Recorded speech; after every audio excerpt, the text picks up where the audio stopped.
লাগাই দিব আর কি, এবং লাল পতাকা সহ। লাল পতাকা সহ সহ এটা লাল পতাকার ভিতরে তো মনে হয় কাবাডি ঢুকবে, তাই না?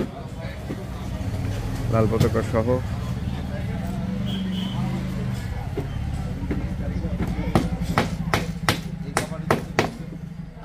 ঢুকলো না গো, বড় হয়ে গেছে। বুদ্ধি তো আছে, তাই না? এখান থেকে ধরে ফেলে দেওয়া যাবে, তাই না?